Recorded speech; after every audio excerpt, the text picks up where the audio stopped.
Good afternoon, everyone.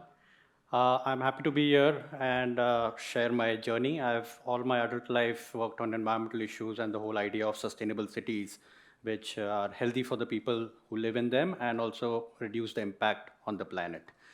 So, if I may just ask you, how many of you live in cities as compared to villages? How many of you live in cities? Yeah, just about everyone. That's what we call home.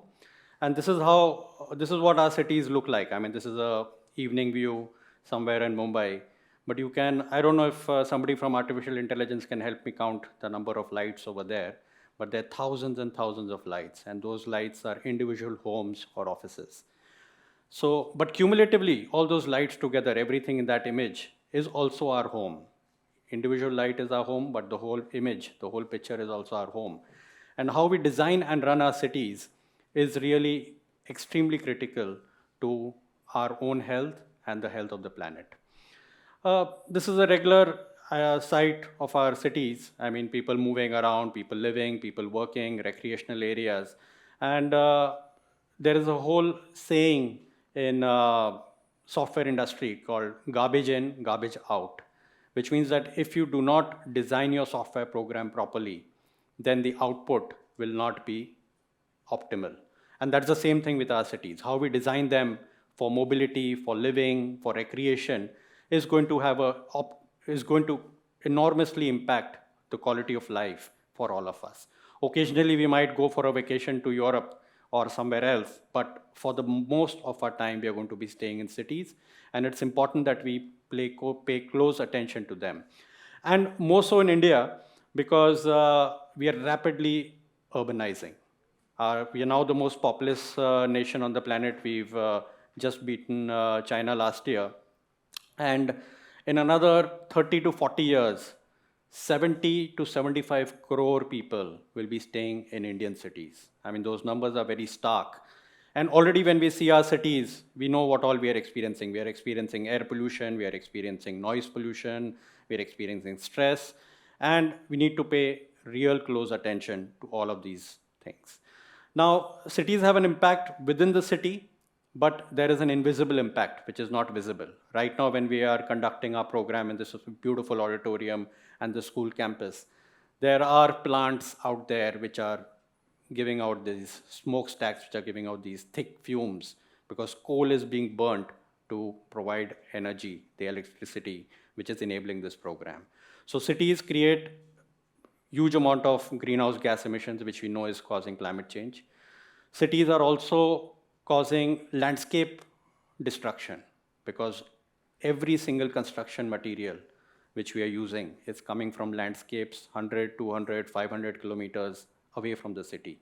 Our bricks, stones, steel, cement, sand, everything is causing disruption in natural landscapes. And so we have to be extremely mindful. I mean, mindful to the extent that every kilogram of cement or steel or bricks that we consume. But are we? The answer is no. So we need to start paying attention for a lot of reasons to our cities. Uh, while cities take in a lot of fresh resources, what they give out, unfortunately, is this. I mean, we are continuously giving out liquid waste, solid waste, gaseous waste, all kind of waste, whether it is water, ground, or air. We leave nothing free from pollution. So the idea is that while we take in a lot of fresh air and resources, we need to be mindful of what we are sending out. And it is very much in our realm. I mean, we are in the age when we are talking artificial intelligence and a lot of big things, but there is very little intelligence required to treat your liquid waste. There is very little required. I mean, this is a picture of dumping ground, and on a daily basis, thousands of tons of mixed waste from households, from offices, from factories is going to dumping grounds like these, which should not be the case at all. This is not rocket science at all. We are talking of implanting chips in human brains, which is so much more complex and scary, but this is so much easier done. Uh, this is a picture maybe you might be familiar with. This is from your own city. But I'm saying designing cities which are walking friendly, a joy to walk in, should not be difficult at all. There's a whole saying that birds fly, fishes swim, and humans walk. So we didn't come born in an automobile.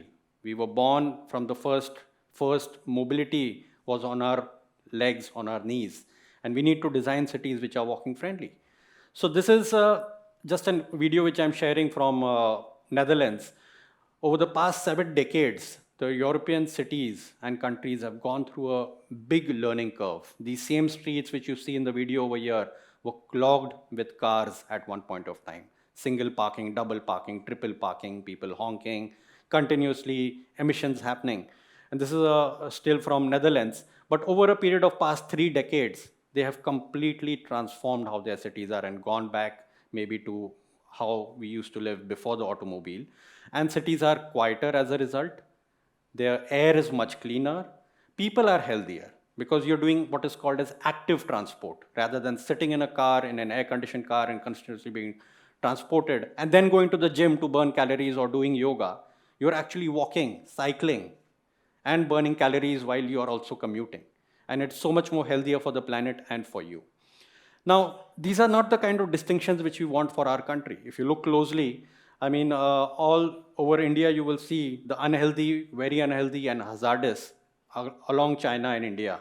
And you see Europe, America, etc., with extremely clean air quality. Now, this is what, again, I'm saying that how we live, and it is with intention. And if we don't do something, that also is intention. Intention is not just doing something. Not doing something is equally an intention. So we need to, by intent, design cities which have clean air. Ultimately, forget what's happening with the polar bears and what's happening with the elephants and tigers. I mean, the air we are breathing is directly impacting us, nobody else. So this is the kind of things which we need to look into for while designing cities. Now, having given the broad overview, it's a very, very complex arena, as I've realized over the past 25 years. And one of the best ways in which you can create sustainable cities is by your individual choices. How much of energy you consume, what means of commute you use, what products you buy, all of that has a big impact on how the city is impacted and the planet is impacted. And there is a saying called think globally, act locally. And so it's important that we act locally, and locally is as local as my individual choices. How much of air conditioning you use, how much of diesel, petrol, CNG you use is all numbers which are available to you. You don't need to rely on your municipal corporation. This is again a favorite of mine, how we handle waste at our homes. This is a home composting unit where all of this raw material goes in, your fruit peels, your vegetable peels, and everything comes out as great quality compost. Whereas if you were to give it to your municipal truck and it goes to the dumping ground, the picture which I showed you recently in the previous slides, it's a environmental havoc. All the leachate goes out. There are people, rack pickers, pulling out dry waste material which you could have kept aside at your home and given at the building level to somebody. So this is another program which we run, which is called Safai Bank of India. Beautiful program. I mean, these are wrappers which you see the children collecting, and schools and colleges open Safai banks where everybody brings their wrappers. And to date, I think we've almost diverted more than 1 crore, 1.5 crore wrappers away from dumping grounds. So these are the kind of things where you don't have to go out of the way. People are doing plogging, beach cleanups, etc. But we are saying if you just take care of all your wrappers or your dry waste, and your school becomes a place where it can be collected, then massive transformation can happen. And you don't need to give too much of time. Neither do you need to give time, neither do you need to give money. These are simple switches in the mind. This is intention. So this is one of the bigger thoughts which I want to leave you with. This is a big area of work, but millions of people and their intentions, the market and the government is like a sensor. It is continuously reading. There are 100 people in this audience. Okay, what are those people thinking? And the market is shaping products or services or responding to individual intentions. And same is with the government.